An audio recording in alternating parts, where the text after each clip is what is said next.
Hi, this is Jeff Bella here with Kevin Williams. Kevin, say hi. What's happening? So we recorded a stream, but we started recording the stream about 15 minutes into the stream. So you may have missed out on some stuff with variables and numbers. That's okay. If you followed our earlier videos on YouTube, just review those and then pick up the stream and you'll be okay. All right, let's get back Awesome. to the stream. Concatenation. Oh boy.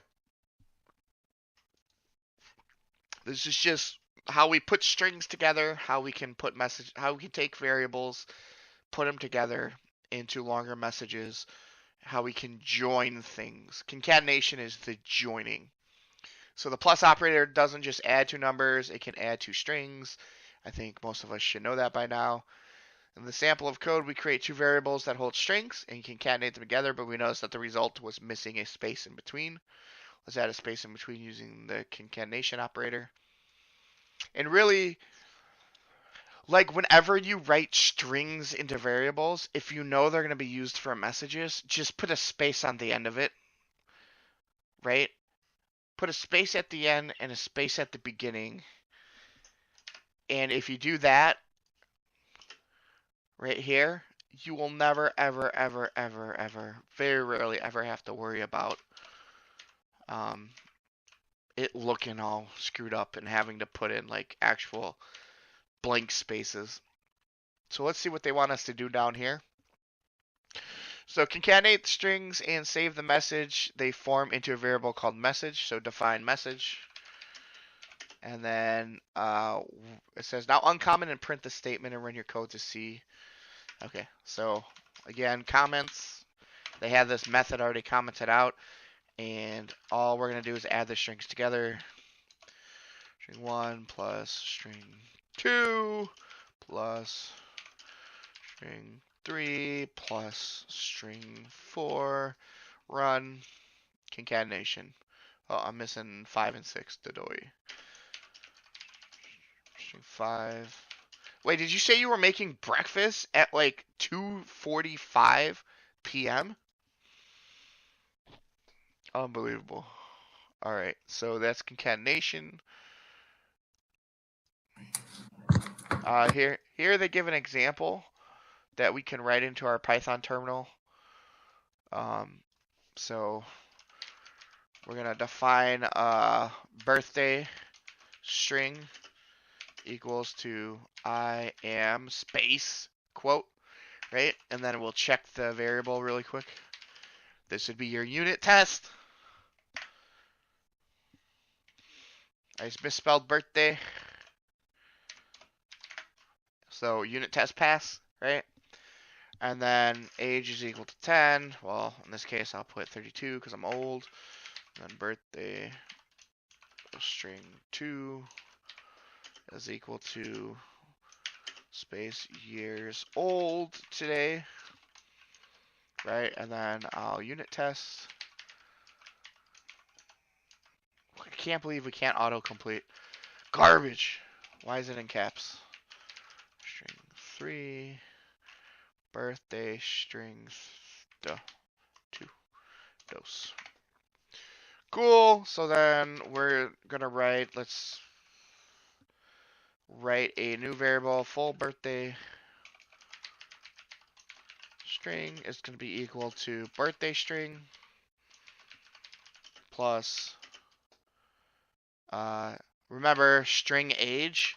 So we're converting age from a integer into a string, and then we're going to concatenate it with the second birthday string 2, and we're going to print out full birthday.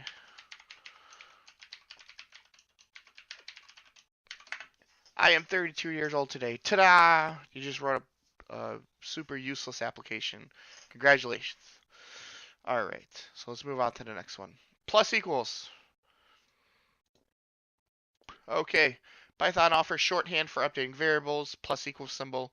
If you've coded in other languages, you know what the plus equals symbol does. Above, we keep a running count of the number of miles a person has gone hiking over time. Instead of recalculating from the start, we keep a grand total.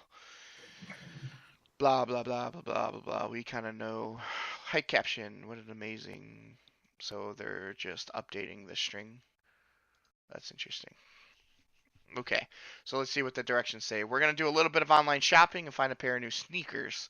I don't know anybody who calls them sneakers, but that's cool. Right now, right before we check out, we spot a nice sweater and some fun books we want to purchase. Use the plus equals operator to update the total price to include the pieces of nice underscore sweater and fun books.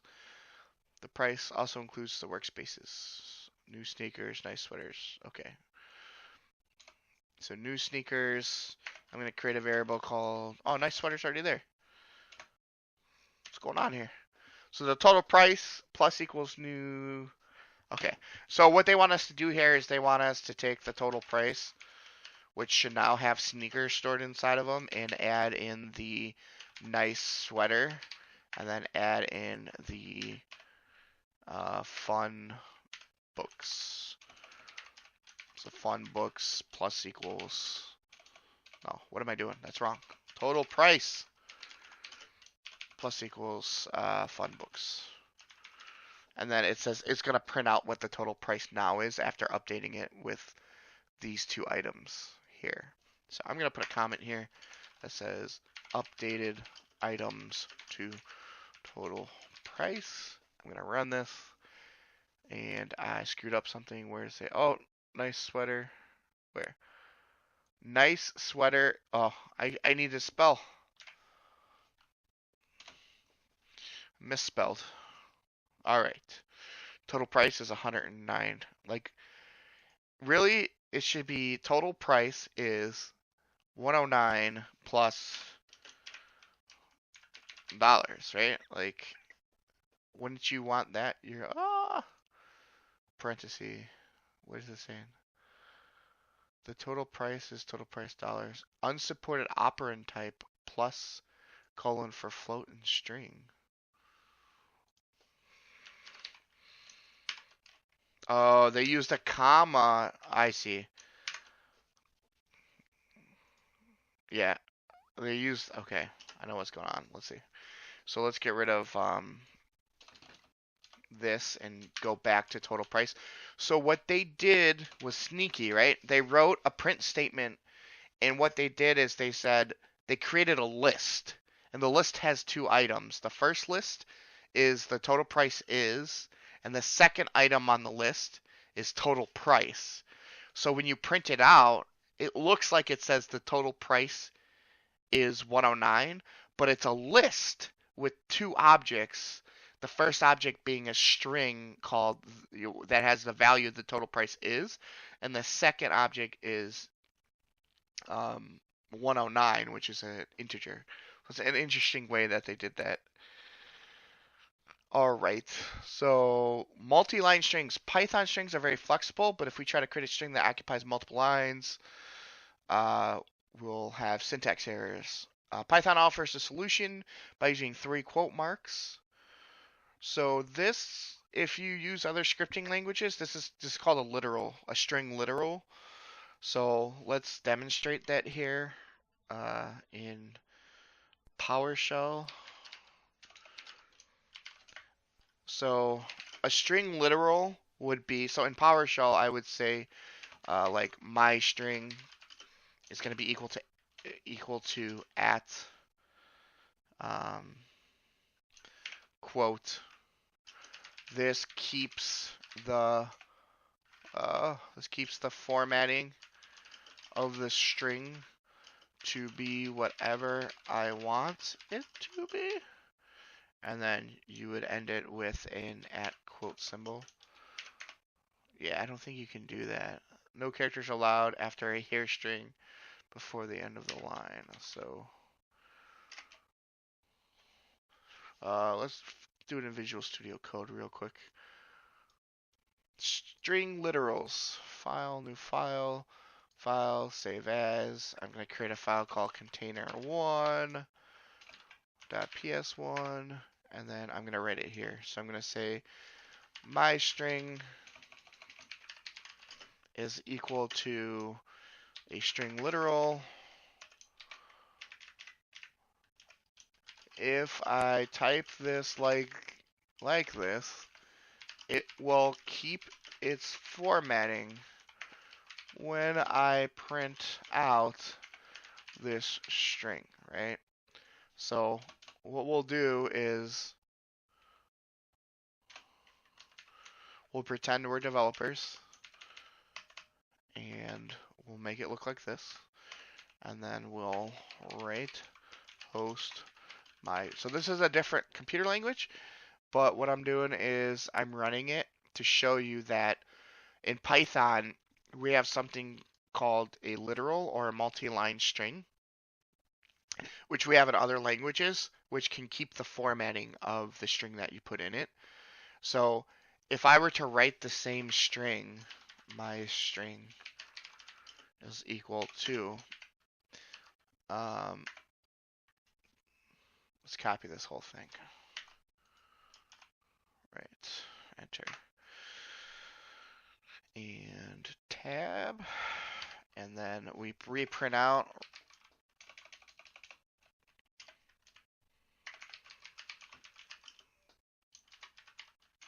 Okay, so I have two different variables, right? The first one is a multi-line. The second one is not a multi-line. Even though they look similar, they're not the same. So when I run the program, no, it did keep it. My string. No, it did keep it. I think that's just Visual Studio Code, though, that keeps it like that. Anyways, moving on. Let's go back to Python, and let's try it out. So we'll say my string is equal to multiple string stuff 1, 2, 3, and then we can print my string, and as you can see, it prints out the full string, multi-line string. So that's what they're getting at here. So let's see what they want here. Assign the string to the variable to you. So this is super easy. We're gonna cheat a little bit because we know how to code already, right? So we're gonna say equals 1, 2, 3, and then we're just gonna copy and we're gonna paste all of this in here, and we're gonna run it, and it prints out this statement. So we are just learning how to print essentially paragraphs of strings instead of just single line. This is a multi-line strings. All right, so in this lesson, we did a lot of things. So let's see, we're gonna write a little script here that says we're gonna create my age. We're gonna create half my age.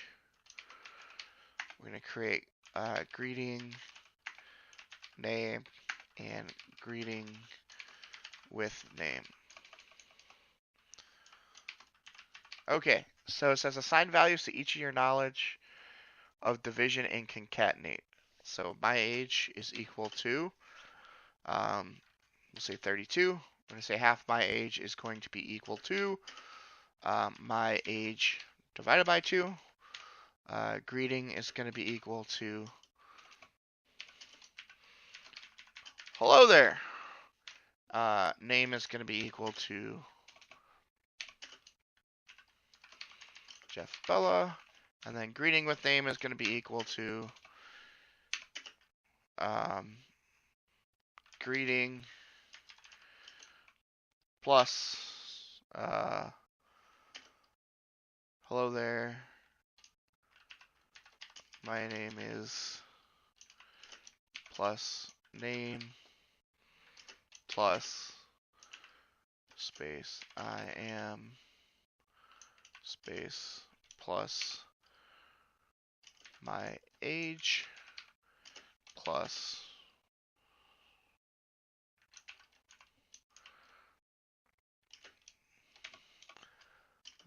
half of my age is plus half my age. Okay. And we're going to convert these into strings. No, we're not. Are we? Yeah, we have to, right?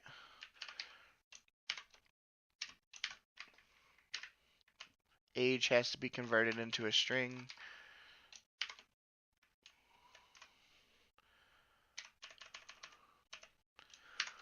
Alright, so it should say my name is, followed by name, plus, period, space, I am, followed by my age, plus, I should probably say, space, years old, period, half of my age is half of my age. Alright, let's see if we did that right. Let's print out a statement that says, greeting with name. And let's run it. Hello there. So we missed a space after the exclamation point.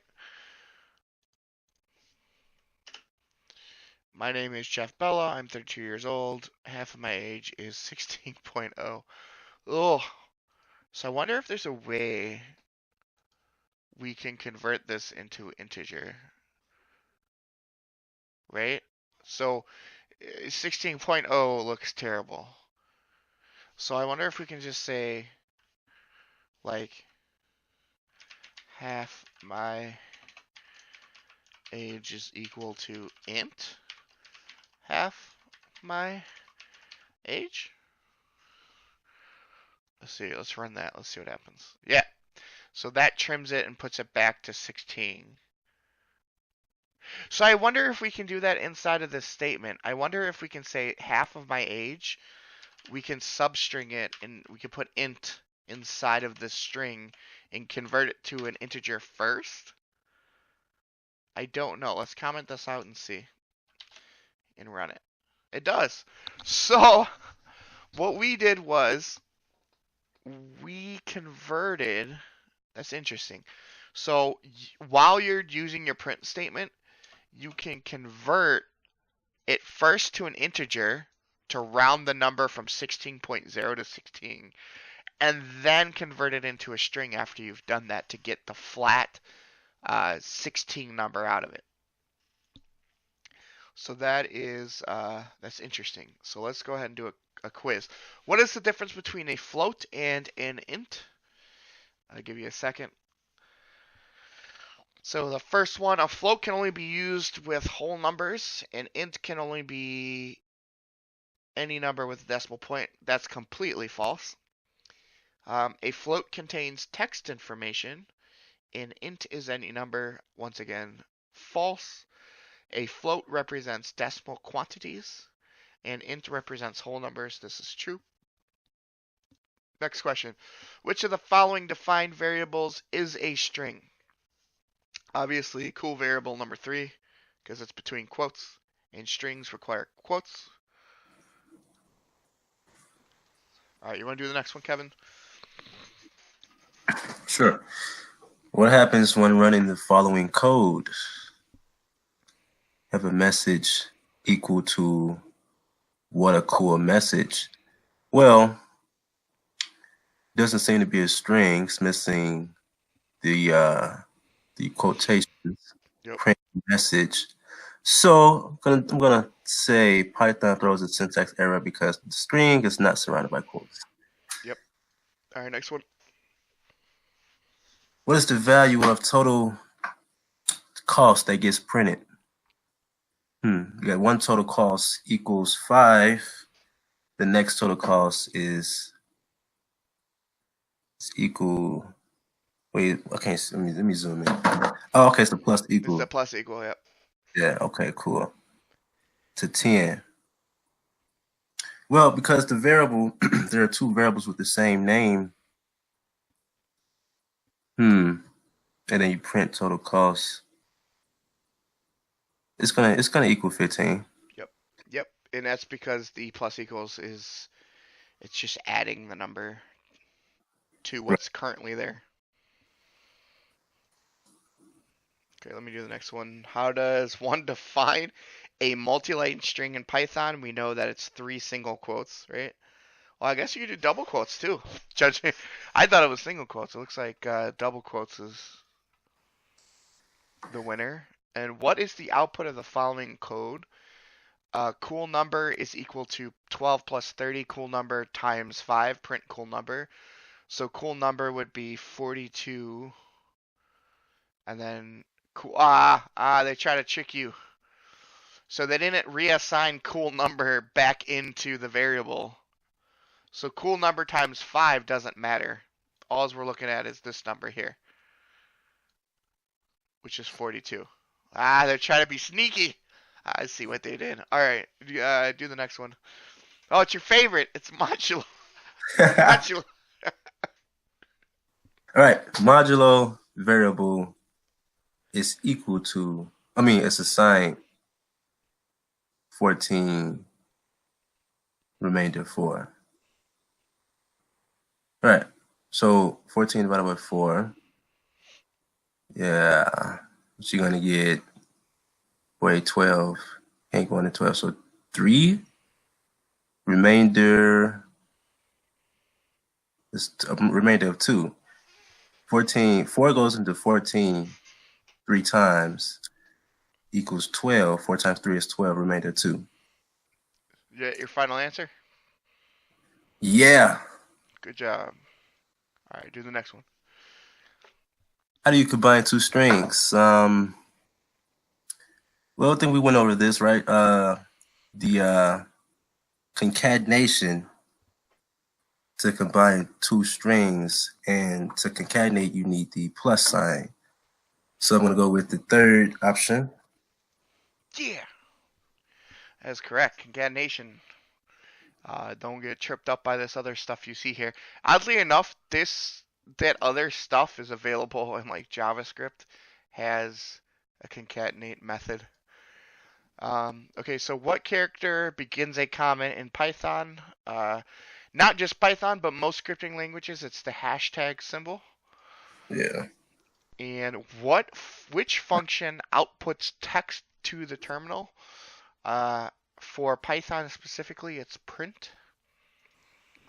And hey, go ahead, take this one. All right, what number is saved to exponented variable in the following expression? So we have a variable assigned to the exponent of 4. So 2 times 2 times 2 times 2. 2 times 2 is 4, times 2 again, 16. No, that's completely off. 2 times 2, 2 times 2 is 4, times 2 is 8, times 2 is 16, right? So A, or the first one. So yeah, the way to look at it, it's 2 to the 4th power, which is 16. 2 to the 5th power is 32. 2 to the 6th power is 64. 2 to the 7th power is 128. So the reason it's good to know these exponents of 2 is because when you have memory, right? Like on a computer, back in the day you used to have 128 megabytes of memory and then 256 megabytes, right? So they're all those are all factors of 2. So fun fact. Go ahead, take this one.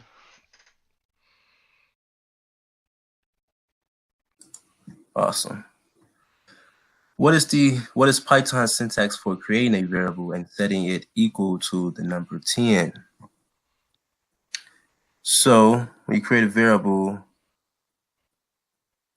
you don't define it, you don't say new, you simply have your variable name, which can be anything, and the assignment operator, which is the equal to the number 10. So I'm going to go with the last one. Yeah, that is correct. And go ahead, take this one too. And all the good ones.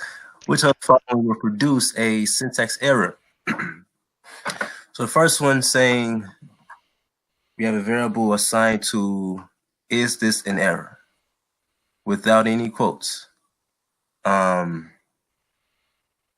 second one, answer is equal to is this an error inside of quotes. Then the last one, variable answer equal to double quotes, is this an error, single quotes. Well, I know in Python you can have quotes, you can have a string in either double or single quotes, right? Yeah, but they have to. So if it's double quotes, it has to start with a double quote and end with a Right. single quote. So what's interesting here is there's actually two errors. One of them is a name error. The other one is a syntax error. So do you know Uh, which one's a name error? uh, a name error would be that would be the last one or the Well, first. the first one, because remember we said that anytime you try to reference something that has not been defined, it throws a name error. So so say this program was one line, right? And the first line is answer is equal to. Well, answer is trying to become a variable, but it's referencing something that doesn't exist, which is this an error? So is this an error would actually throw a name error because it's like I don't know what is this an error is because you haven't defined it, so I can't assign it to answer. Hmm. Versus the last one, is this an error? It's just straight up wrong, right? Because it's double quote, single quote.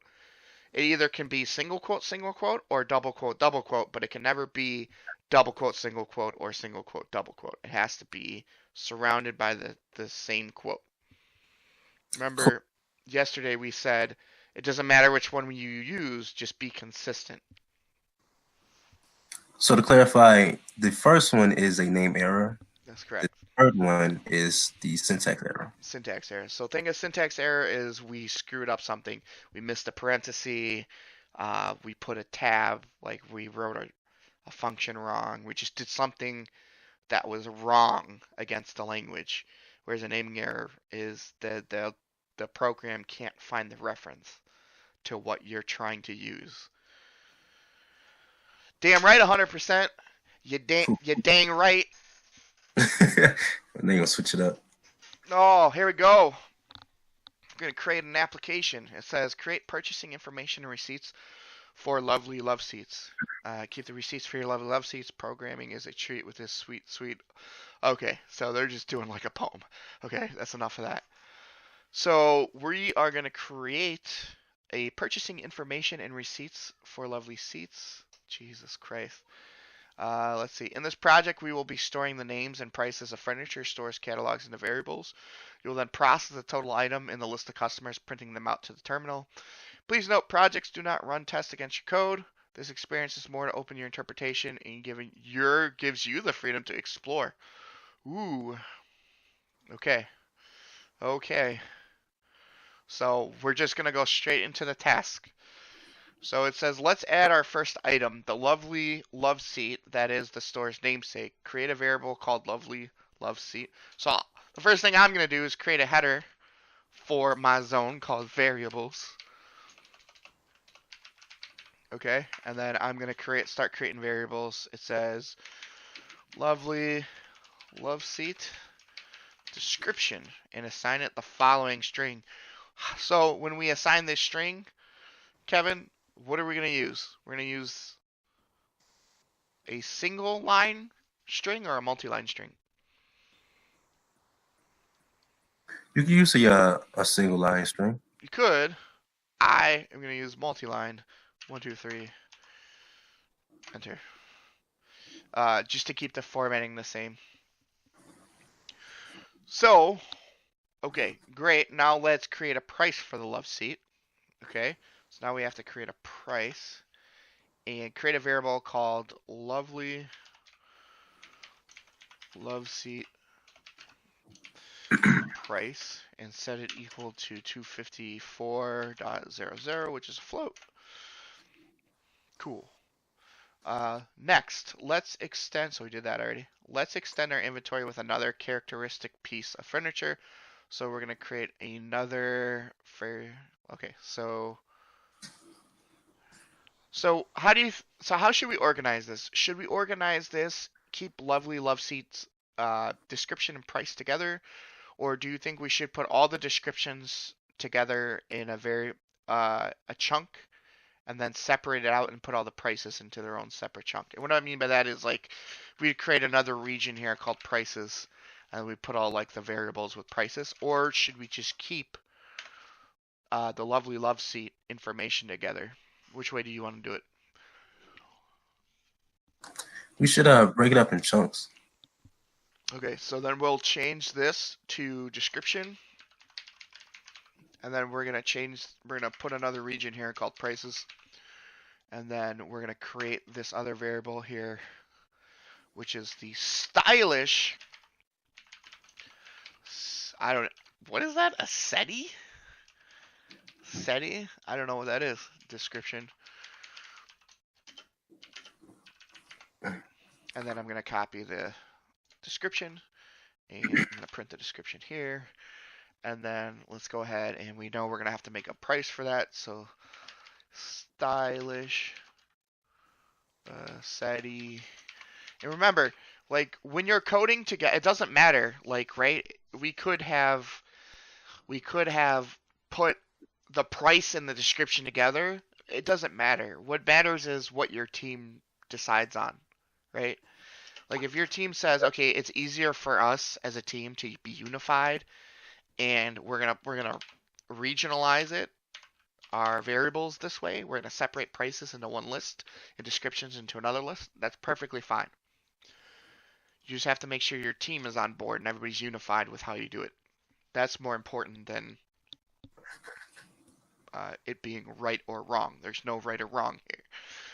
Yeah, no, it's all about preferences. Like with me, when I have like a lot of lines of code, I like to break it up in chunks, because when I want to change something in my prices, or descriptions, what have you, I'll just look for the comment referencing what I want to change, and it's easy for me to, go in there and make changes. Yeah, well said. And sometimes, like, it takes a meeting. Like, you just got to get people together and say, okay, guys, this is crazy. Like, what are we doing here? Like, how are we going to do this? Because this has been done 5 different ways, and we need to all do it the same way, so that way nobody gets confused when looking at each other's code. Yeah. What do they call that? When the team's all speaking the same language, it's We call it standards and practices and governance. So, my team calls it standards. So we all use the same coding standards, right? The formatting is yeah. all the same and stuff. And the governance is the people who enforce those standards. So like I'm on the governance board for our coding standards. So I'm part of the team that goes, looks at other people's code and enforces the standards that we all agreed upon, and it's all written down, and I can bring a sheet of paper to them and I say, listen, these are our standards. You broke rule number 5 and number 6 here. Fix it. Right. So everyone understands what that means. Yeah. Because, ideally, you want a manager, a project manager, a scrum master to look at your code, and they don't need to know how the code works, right? But if your standards are really good and your comments are really good, they can step through it like a roadmap, and they know logically how the program is working. They don't have to look and understand how the code's working to understand that the comments describe what the code's doing well enough to where they understand how it's working. And that's important as well. Ubiquitous language is what it is. Woo! Fancy term. Ubiquitous. Oh, I gotta look that up. Ubiquitous language. Okay. Is a term used by Eric Evans. Domain-driven design UL is a common language used by developers and users for common specifications for the domain they're working in. It is a rigorous language in which the domain can be explained easily. Cool. So we need to put that as sort of like a term of the day, so to speak. Ubiquitous language. Yeah. Okay, let's see. Luxurious lamp price is 52.15. We have a description for it. In order to be a business, we should also calculate sales tax. Let's store that in a variable. Well, define sales tax. And I'm going to put miscellaneous sales tax as it's going to be equal to the float 0.088, which is 8.8. What we can do here is we can actually put a comment next to it that says, hey, in case you don't know what 0.088 represents, it represents 8.8% tax.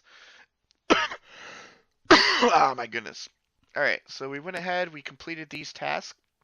So what you can do right now is you can actually copy all this code and throw it into your Visual Studio Code. Here, we'll get rid of container. We'll create a new file. And we'll save this as, what are we doing here? What's this project called here on Code Academy? This is called Purchasing Information Receipts for Lovely Seats. So we'll just call it Lovely Seats. Lovely Seats app. So Lovely Seats underscore app.py. And then what I'm going to do is I'm going to paste that code in because this is the code that I'm going to push to GitHub. So, all right, let's get back to it. Where did we leave off? Okay, our first customer is making the purchase. Let's keep a running tally of their expenses, but by defining a variable called customer1 total. So let's this region called customers. And they haven't purchased anything, so we're going to set it to 0. Missing the T in that comment. It's not. Huh? Oh, yeah. Spelling is critical. Okay. Yeah. Get a name error. So here we're going to create a variable called customer1 itemization. Itemization, and that is going to be equal to an empty string. So we know, so by setting it to an empty string, we know it's not going to be an integer or float value, and that it's going to be used as a string. So it changes the data type to string. So we went ahead, we completed 9. Let's go to 10. Our customer has decided they're going to purchase our lovely love seat. So add the price to the customer1 total. So I'm going to create a region called purchases. And purchase order number 1, customer1 total is going to plus equals, right? Plus equals are. Now, why did you do that? Because it's currently 0, and we're going to add in. So we're adding increments. Yeah, what's the word I'm looking for? Increment is good because we're updating the variable to add in another value. So we're taking what's currently there and we're adding it to the value that I'm about to put in, which is, of course, the lovely love seat price. Right. Like purchasing only one of them. Okay. Our customer has also decided to purchase the luxurious lamp.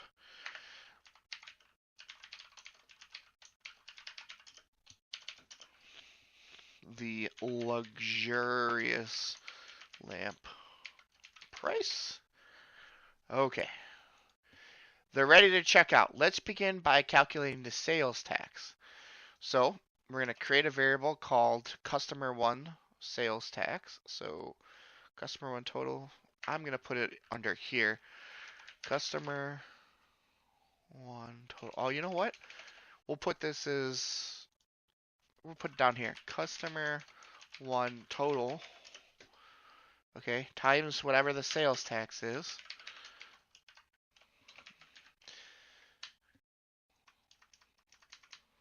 And we store that into a variable called customer1 tax is equal to. So this should give us a small number, right? Right? If it's, so we can do the calculation. Let's do the calculation inside of Python already. So if I had $2,000 and I had a 8.8% sales tax, that would give me back $1,760. Is that right? That's right, right? Wait, no, that can't be right. That's 88%. You're supposed to catch me on that. There we go. So the tax that they're paying is $176. So we're gonna have to add the customer1 tax to the customer1 total, which it says right here. I probably should have just kept reading. Add the sales tax to the customer total. So customer1 total plus equals because remember it's incremental one tax. So we're updating the customer one total to include the customer one tax. So let's start printing out the receipt. Begin. So I'm going to put the receipt here in a separate comment. It says print the phrase customer one items. Print the phrase. This is such a bad way to do this too, because technically we should create a variable called customer, and then we should create a function called customer number, which calculates what number the customer is, and then instead of it saying customer 1, it would say like customer 43, but we'll just follow the rule set for now. We could probably come back and update this later on when we get a little bit more advanced into Python. So customer 1 items, okay, and then it's going to print out customer customer 1 itemization. 1 itemization. And if we look back at our variables, customer 1 itemization doesn't have anything in it. So it should though. Let's keep track of items purchased. Add the description of lovely love. So we missed this step. Step 11. So in step 11, what we should have done under purchases here, once we added the love seat, we should have said, okay, customer 1 itemization plus equals the lovely love seat description. So we should have under itemization added that once we purchased the lovely love seat. Okay, let's put a space in here, and then once we purchased the lamp, we should have done the same thing for the lamp. So I'm going to copy this, put this down here, and go to the lamp description. Copy that, come back to our lamp, and change it here. So what we're doing here is we're taking the total, we're adding the price, but we have that variable here, customer 1 itemization, that was empty. We're adding in the string, the lovely love seat description, which is the description up here. And then when we bought the lamp, we're doing the same thing. We're adding the description to the itemization variable. So what we could do is we can create a region here called itemization, right? And then we can pull out the itemizations into this region to make it easier to look at. And then we can say purchases, and then we can say tax here, right? Cool, tax total. Okay, so that's split up, and that looks a little bit cleaner. We know that all the itemizations are together, and the itemizations are based on the purchases. So really what we should do is we should put itemization underneath purchases and then calculate the tax total. So now we have purchases, which is the price that I paid, the itemization, which is the descriptions of the things that I bought, and then the tax, which creates the total tax. Customer 1 total here. Okay, so let's go back. So we did 16, we did 17. Now add a heading for the total cost. So print customer 1 total.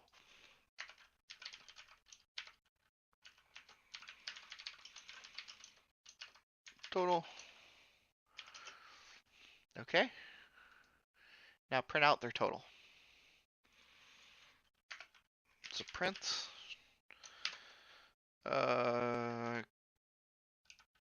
customer 1 total. Cool. And let's print this and see what happens. Oh, we got an error. So under customer 1 itemization is not defined item because I misspelled it because I don't know how to spell. Let's rerun it. Let's save it. And let's look at itemization. Itemization. And let's save it. Here we go. So the customer total is going to be $333.09. Although I wish there's a way we can substring that off and maybe round it up or round it down. Cool. So there's the receipt for customer one. So let's work on our second customer. We have a new customer. Let's create their total in a new variable called customer two total. So let's go back up to customers and let's do this. Customer two total.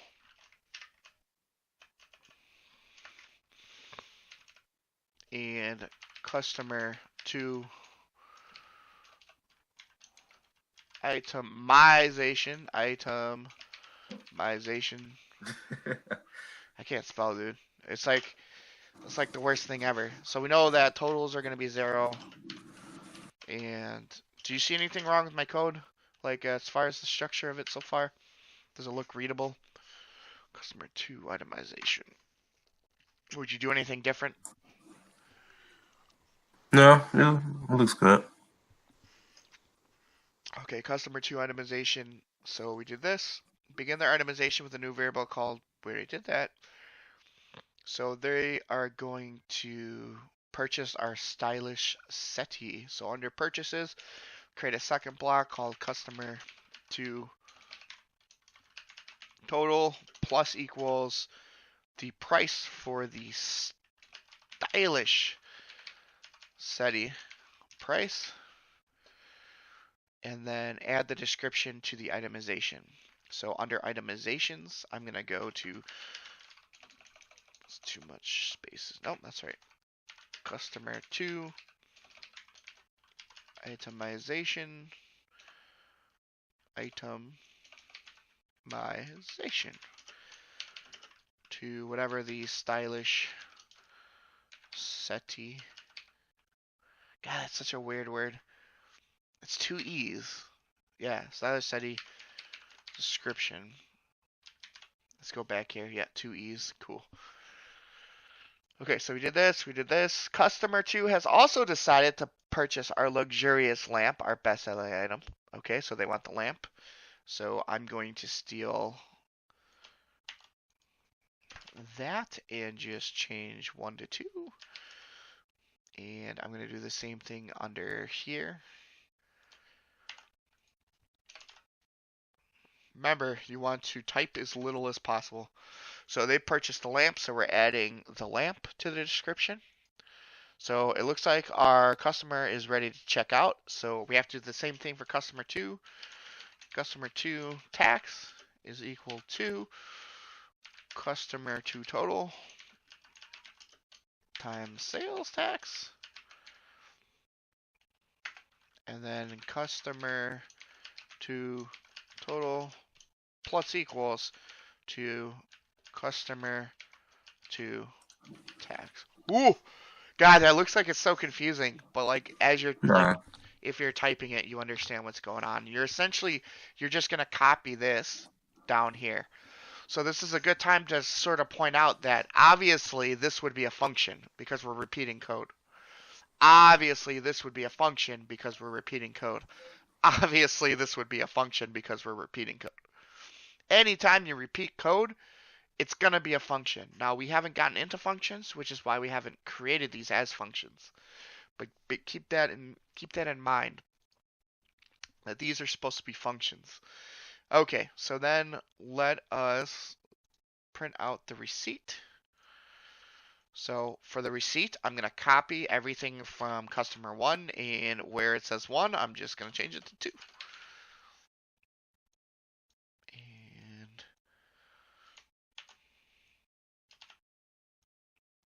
And 2.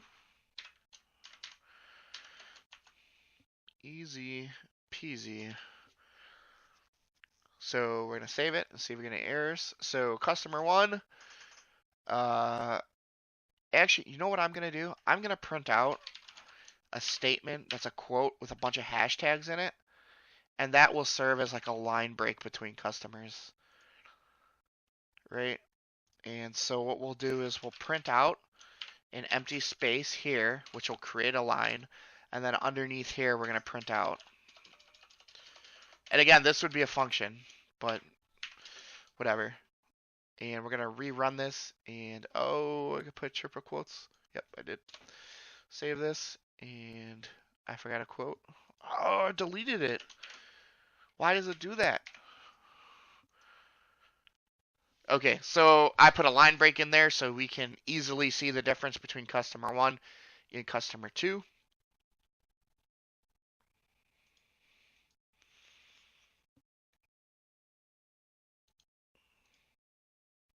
Okay, so we completed our project. Let's go up here and copy all of this, and we'll put it on our Visual Studio Code.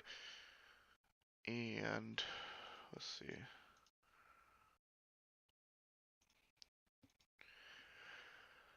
Control A, Control V. Okay, and we'll go ahead and save this. And this will be our first little application that we built.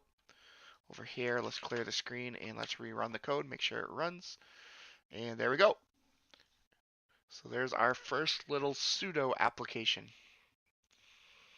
All right. Up next. What's up next? Introduction of functions. Yeah! So we could probably do this week. I'm probably going to do this one tomorrow. I'll probably shoot the videos for this one tomorrow, I think. Let's check the GitHub real quick. Yeah, what you got planned for tomorrow? So I'm gonna do these videos. I'll probably do the functions. Like we'll go and we'll write some functions on our own tomorrow, and then or tonight, and then I think tomorrow midday I'm gonna 2 to 4 p.m. again. We'll do this whole lesson. So let's see how big this lesson is. So introduction of functions, write a function, parameters, multiple parameters, keyword arguments. Yeah, so we could do this pretty quick. Probably do this in like an hour and a half. And then what we can do is we can look at learn Python 3, 7% in. I wonder if there's a way I can look at like the full catalog on this. Like what is there a way I can see the full catalog? Like where we're at, where we're gonna be? Cool. Well, so probably tomorrow will be functions and dictionaries. So I'll probably do the function and dictionary stuff tonight by myself, and then we can do a stream tomorrow for 2 hours, and we can knock out both lessons if you're available. Are you available 2 to 4 tomorrow? 2 to 4. That should work. If not, just give me your schedule. I'll put it out. I was able to record this stream, so I'll put this stream up on the YouTube as well, so people can see. Functions, man. Functions is where it's at. It's when we start getting into the real dirty Python. All right, man. So let me stop